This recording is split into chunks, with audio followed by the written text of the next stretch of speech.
Welcome to the fun Hypermobility Stability series. I'm Jeannie DeBon. Today we're looking at how we can use a simple yoga block. So I've got quite a thin one here, kind of A4 size. How we can use a yoga block to work on our stability. Okay, so if you have something similar, go grab that now. Let's get started. So I'm going to start, so you can do this seated again. Again, these are all hopefully things that are accessible to do at home, either seated or lying down in bed. There is a little bit of standing on this one. So hopefully, again, grab something you can use for to hold on to if you need it. So what I'm going to try and do is hold the yoga block between my forearms. Okay, so that kind of gives me a quite nice open chest. And basically it's an isometric. So I'm just going to hold this. Now I'm not squeezing it, I'm just holding it, but I'm trying to hold it from the back of my body. So just breathing. So again, make sure we're not sort of slumped, make sure the shoulders aren't here. Can you allow the shoulders to drop and feel that you're holding the yoga block from the back of the body? And we just hold it. So this is exercise number 1, just a little bit of a hold. Now, moving on from that, can I start to move the arms forward and back? Okay. So again, make sure the wrists are able to stay in a nice alignment. So my left one is desperate to start folding in to help me with stability. So I'm working on my left side stability, maintaining wrist alignment. It's actually much harder than it seems. It's a micro movement, but actually quite challenging. Yeah, just caught my left one folding in again. Okay, so my left side is my more mobile side, so I always have to pay more attention to it because it wants to do its own thing. I'm sure you've had similar experiences with your body. Okay.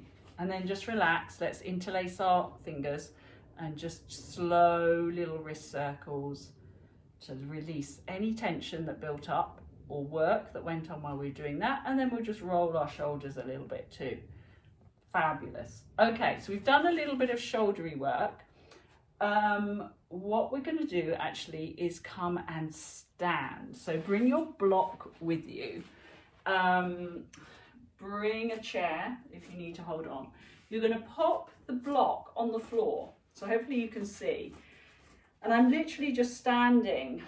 So it's slightly wider than hip distance, but I'm standing with the inner borders of my feet against the block. And again, I'm not squeezing it because that will cause my knees to roll in. But could you just breathe and hold? Think of the inner borders of your feet. Feel how the arches start to lift up a little bit. Make sure those knees don't lock and just breathe as you hold this position. So tail dropping, pelvis lifting at the front. Can I maintain that position without going into a locking position? Okay, soft toes, make sure the toes aren't gripping. And just breathe.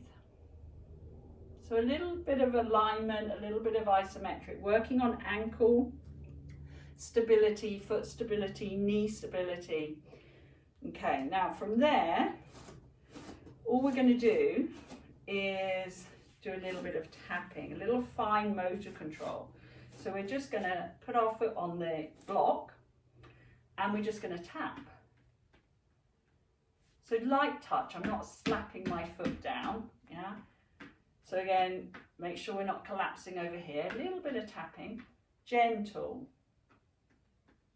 Just to wake up, again, ankle stability, small micro movements. So I'm not doing this. It's a very small micro movement, quiet. Okay, and then we're going to go to the other side. So same thing. Make sure we're not collapsing. If I need to hold on, it's fine. Little micro movements. So really working those fine tuners in the ankle, small stabilizers. So not big, heavy, barely noticeable. just gentle taps. Okay, and now we're going to use our little block to step up.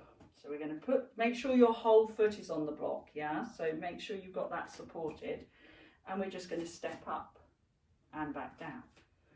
Okay, so whole foot, weight goes through that foot to lift you up and then back down. So up, lift, down. So there's lots going on here, isn't there, in terms of stability.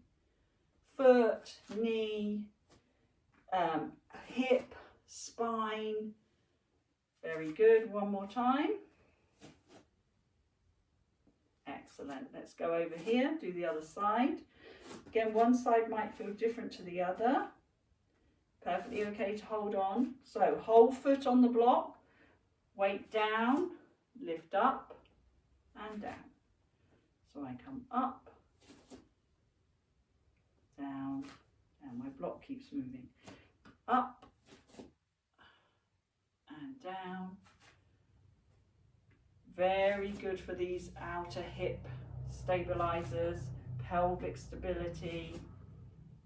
Well done.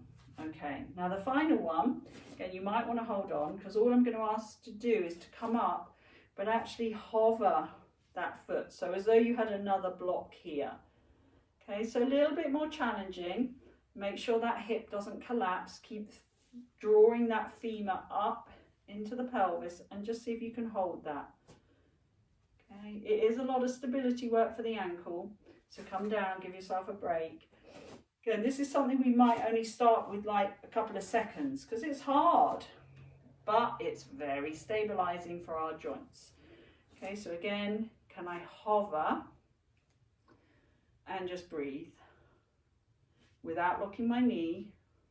Yeah, just settle and then come down. Well done.